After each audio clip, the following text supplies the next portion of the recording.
Bonjour à tous, dans cette vidéo je voudrais vous mettre en garde, vous montrer que si vous avez décidé de sortir de ce mode de vie qui nous est imposé, le système n'est peut-être pas votre pire ennemi. Alors comme vous le voyez, en ce moment on est dans le Morvan. Pour ceux qui nous suivent, voilà, vous voyez que le Morvan c'est une région dans laquelle on revient souvent.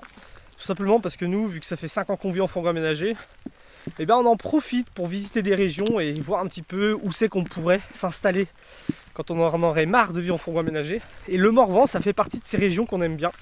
Donc on est déjà venu faire tout le tour du Morvan à pied. On est déjà venu passer quelques mois en été. On voulait venir aussi à l'automne et l'hiver pour voir si c'est un coin qui nous plaisait à cette époque.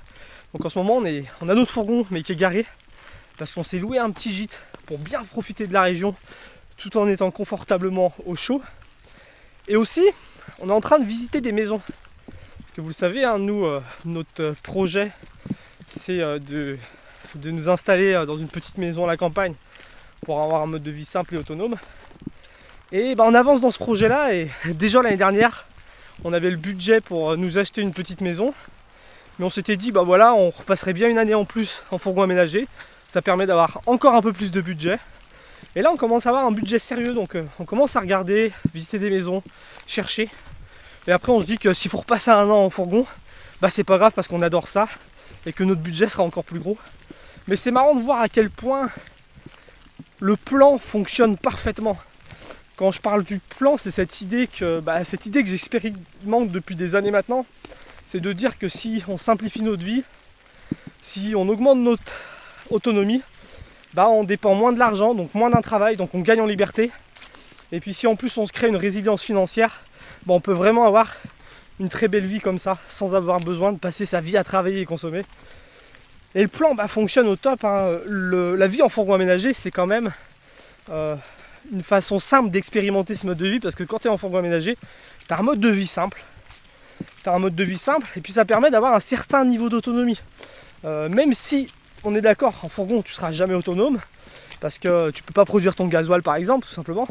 Mais tu vas pas payer de loyer, tu vas être autonome en eau, tu vas produire ton électricité. Toutes ces petites choses qui font qu'avec un mode de vie simple, certains niveaux d'autonomie, tu as besoin de peu d'argent, donc pas beaucoup besoin de travailler. Nous, on n'a jamais aussi peu travaillé de notre vie que depuis qu'on vit de cette façon-là. Et pourtant, on met beaucoup d'argent de côté parce que on s'est créé une résidence financière. On a gardé une activité en tant que prestataire, on fait de la taille de la vigne, 3 mois par an. Parce qu'on aime bien être dehors, puis c'est une partie de l'année où on dépense très peu d'argent et on met beaucoup d'argent de côté, donc pour nos projets c'est top. Puis à côté, moi je me suis créé des revenus passifs sur internet grâce à différentes chaînes YouTube et différentes façons de les monétiser. Cette année aussi je me suis pas mal formé, j'ai commencé à investir un petit peu d'argent aussi. Et c'est marrant de voir que quand tu as un mode de vie comme le nôtre où tu as besoin de peu d'argent pour vivre, le moindre petit investissement qui te rapporte un peu, voilà, c'est pas des grosses sommes, hein, mais les investissements vont me rapporter à peu près 1000 € cette année. Cet argent-là peut me suffire, moi personnellement, à vivre 1 ou 2 mois. Donc, même avec des petits investissements, quand tu as un mode de vie simple, autonome, tu peux comme ça être rentier assez rapidement en fin de compte, quoi. Et tout ça me montre que ce système, le système SAF, comme je l'appelle maintenant, SAF, S comme simplicité, A comme autonomie et F comme résilience financière, il fonctionne parfaitement. Et tu sais, moi, quand j'ai commencé à parler de ça, le fait de simplifier sa vie, son autonomie et tout, il y avait beaucoup de gens qui revenaient dans les commentaires qui me disaient que dans le monde dans lequel on vit, à cause du système, à cause des politiques, à cause des nouvelles lois, à cause de tout ça, ça devient impossible, ça devient difficile. Et moi-même, à un moment donné, je me suis braqué un peu là-dessus en me disant que le système dans lequel on vit nous pousse, va nous interdire en fait d'avoir ces modes de vie-là. Et en fin de compte, pas du tout. Moi, j'avance dans mes projets, je veux dire, le système ne peut pas t'imposer d'avoir un mode de vie compliqué. Tu peux simplifier ta vie. Personne ne peut t'empêcher d'enlever ton abonnement Netflix, d'enlever ton abonnement YouTube, d'enlever ton abonnement Instagram. Enfin, personne ne peut t'empêcher ça. Personne ne peut t'empêcher de débrancher ton frigo. Personne ne peut t'empêcher d'arrêter d'acheter des trucs inutiles. Personne ne peut t'empêcher d'acheter des poules pour leur donner des aliments et produire tes propres œufs. Personne ne peut t'empêcher d'installer des panneaux solaires. Personne ne peut t'empêcher d'avoir un mode de vie plus simple et autonome. Et en fin de compte, une fois que tu as un mode de vie plus simple, plus autonome, c'est clair que si comme moi tu n'as pas fait des grandes études, bah, tu n'as peut-être pas des compétences de ouf, mais une fois que déjà tu as réduit ta dépendance à l'argent grâce à la simplicité et l'autonomie, personne ne peut t'empêcher de te former. Moi, à la base, j'ai arrêté l'école en 3e, je suis rentré dans le bâtiment. Voilà, le seul diplôme que j'ai, c'est un diplôme pour installer des chiottes, installer des douches et installer des radiateurs. Et pourtant, il y a quelques années, bah, j'ai décidé de me former. J'ai décidé de me former à YouTube, j'ai décidé de me former à d'autres compétences dont je ne parle pas sur ma chaîne YouTube. J'ai décidé à me former à l'investissement, ce genre de petites choses. Et personne ne peut m'empêcher ça. Personne ne peut t'empêcher d'avancer dans tes projets, même si on est d'accord, la société dans laquelle on vit va te pousser à consommer plus et à travailler plus. C'est clair, on est influencé pour aller dans ce sens-là depuis notre éducation. On est prévu pour être des étudiants, puis des travailleurs, puis des retraités. On est poussé à faire ça. Mais je pense qu'aujourd'hui, si quelqu'un s'en donne les moyens, il peut apprendre toute sa vie, travailler seulement quand il en a besoin et profiter de la vie bien avant la retraite. Mais il y a quand même quelque chose qui peut te mettre des bâtons dans les roues. Et ce quelque chose, c'est pas le système. Ce quelque chose, c'est toi-même. Ce quelque chose, c'est tes proches. C'est quelque chose, c'est les gens qui t'entourent. Moi, il y a une musique de Renaud qui résonne un petit peu dans cette façon de penser là. C'est Lolito Lolita. Pour ceux qui n'aiment pas Renaud, allez juste lire le texte. C'est vraiment un espèce de manifeste anarchiste, comme Renaud sait les écrire. Il va remettre en question le pouvoir qu'a le gouvernement, le pouvoir qu'ont les forces de l'ordre, le pouvoir qu'ont les religions sur nos vies. Et il t'invite un petit peu à renverser peut-être tout ça. Mais surtout, ce qu'il dit à la fin, c'est que une fois que tu as renversé la pyramide, tu ne seras pas plus avancé. Une fois qu'il n'y a plus de hiérarchie, que tous les hommes sont égaux, parce que les hommes entre eux ne sont que des rats. Alors c'est une métaphore qui est très très forte, c'est le principe d'une métaphore. C'est juste une musique, hein. Moi je pense pas que tout le monde soit des rats, mais ça explique ce fait que quand tu veux aller à contre-courant, les gens vont vouloir t'en empêcher. Tu sais, vouloir changer de vie, vouloir vivre autrement, c'est comme remonter une rivière en canoë. C'est aller à contre-courant des gens. Les gens vont dans le sens de la rivière et toi tu décides de remonter le courant. Et quand tu commences à faire ça, tu mets ton canoë à l'eau, tu commences à pagayer et tu vois que c'est impossible, la plupart des gens vont être bienveillants avec toi. Ça va les faire marrer, ça va les faire rigoler, ils vont t'encourager, ils vont peut-être te prendre en photo.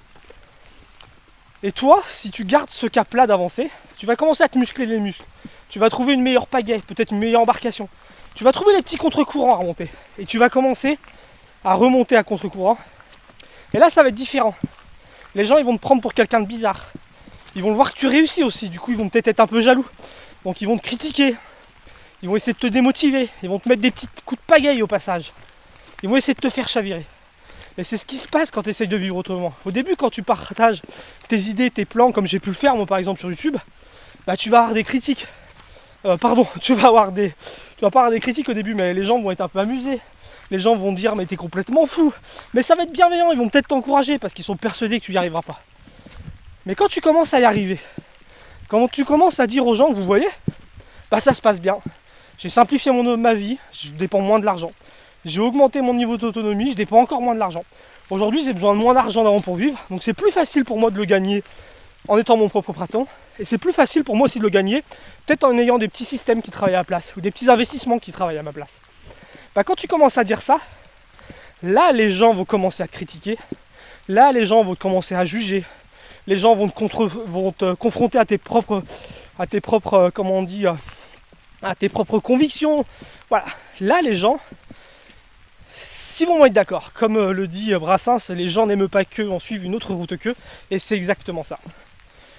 Alors sache que, premièrement, ça, tu peux t'en protéger, je vais t'expliquer ça maintenant, et sache que ça ne sera pas le cas tout le temps. Sache qu'il y aura quand même des parties beaucoup plus heureuses que ça, et je vais t'expliquer aussi ce qui va t'arriver avec le temps.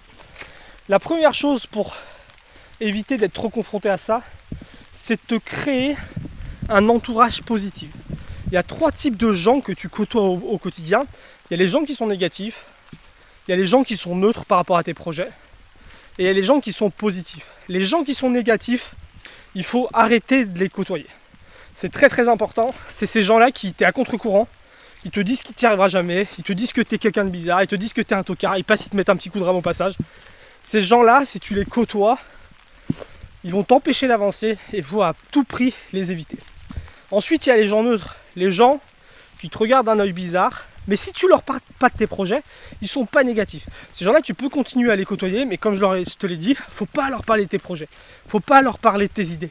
Surtout pas. Tu peux continuer à les côtoyer, mais c'est tout. Et puis il y a les gens positifs. Les gens positifs, c'est 90% de ton entourage.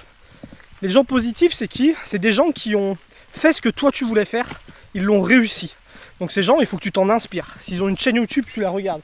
S'ils ont écrit des livres, tu les lis. S'il y a des documentaires sur eux, tu regardes ces documentaires. Si tu peux les rencontrer, va les rencontrer. Si tu peux leur demander des conseils, va leur demander des conseils. Ensuite, il y a les gens qui sont en train de faire le même parcours que toi. Par exemple, peut-être que toi, tu es en train de changer ta vie et voilà, on avance ensemble. Ces gens-là, c'est pareil, il faut les côtoyer, il faut s'échanger des conseils. Moi, c'est ce que j'essaye de faire sur ma chaîne YouTube, à travers mes programmes vidéo. J'essaye de partager un maximum. Et puis, il y a les gens pour qui tu vas être inspirant. C'est toi qui vas devenir inspirant. Tu as fait le premier pas, tu as avancé dans tes projets. Peut-être qu'un jour même, tu auras atteint tes projets et tu vas inspirer des gens à ton tour. Et ces gens-là, faut pas hésiter à les rencontrer, à discuter avec eux pour essayer de les motiver.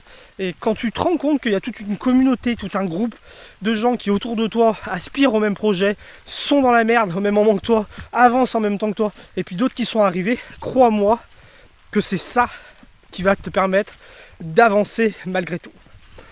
Alors quand je te dis qu'il faut arrêter de côtoyer les gens qui ne sont pas d'accord avec toi, je suis pas en train de te dire non plus de te couper de ta famille.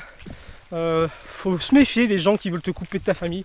C'est souvent des pratiques de secte. Faut vraiment se méfier de ça.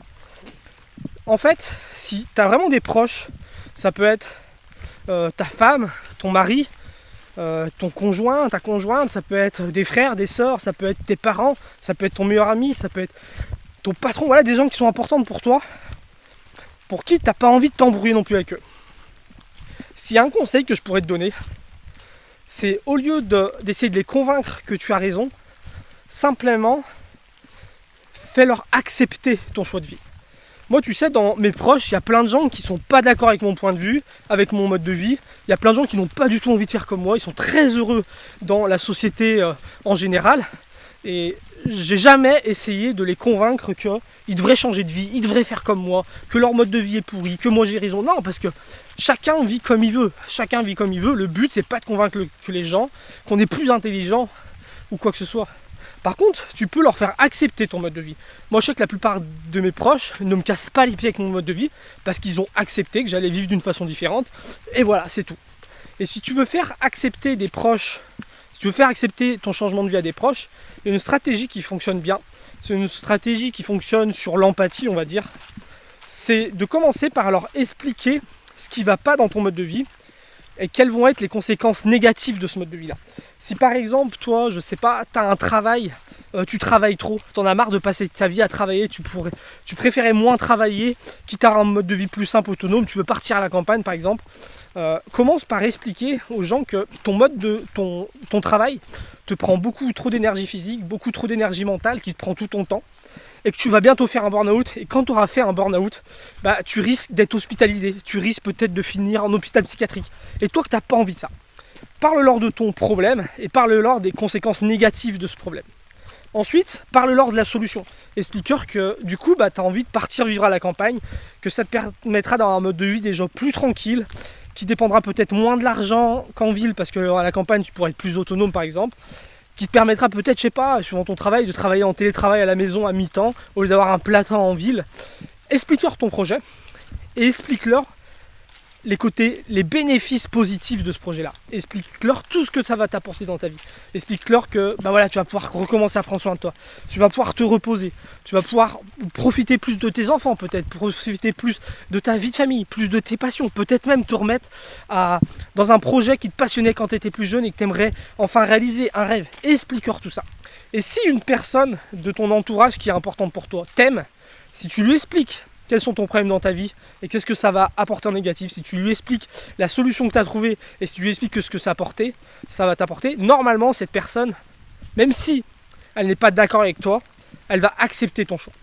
Et l'autre chose que tu peux faire, c'est tout simplement de demander de l'aide. Une fois que tu as expliqué ton projet, tu peux lui dire « J'ai besoin de toi pour réaliser ça, j'ai besoin de toi, j'ai envie que tu me motives, ou peut-être que j'ai besoin de toi pour réaliser telle tâche. » L'une des meilleures façons de créer des liens forts, c'est de demander de l'aide.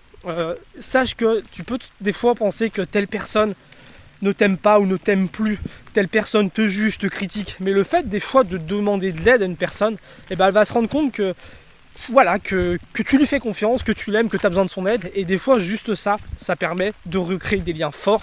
Et ça permet de transformer des fois même des ennemis en amis. C'était ce que je voulais te partager aujourd'hui. Sache que le système n'est pas ton pire ennemi. Sache que c'est possible de simplifier sa vie, augmenter son niveau d'autonomie, créer une résilience financière. Je l'ai fait, avant de moi il y a des milliers de gens qui l'ont fait. Il y a des gens qui sont en train de le faire, il y en a d'autres qui vont le faire. C'est possible, la société dans laquelle on vit te permet de faire ça. Concentre-toi pas sur les médias, sur la politique, sur toutes ces choses. Fais plutôt attention à ton entourage. Essaye de te créer un entourage positif qui va te permettre d'avancer, qui va te permettre de te motiver, qui va peut-être même t'apporter de l'aide. C'est ça que je voulais partager dans cette vidéo. Je vais finir ma petite balade sous la pluie. Je vais rentrer dans mon petit gîte. Et puis on se retrouvera bientôt pour de prochaines vidéos. Normalement là on va partir direction le Beaujolais pour faire notre taille de la vigne comme tous les ans. On est parti pour 3 mois de taille de la vigne. Et ça sera l'occasion pour moi de te refaire ce genre de vidéo où je vais me promener et où je te partage mes aspirations du moment, mes conseils du moment pour t'aider à avancer dans tes projets. Je te dis à très bientôt pour la prochaine vidéo. Salut!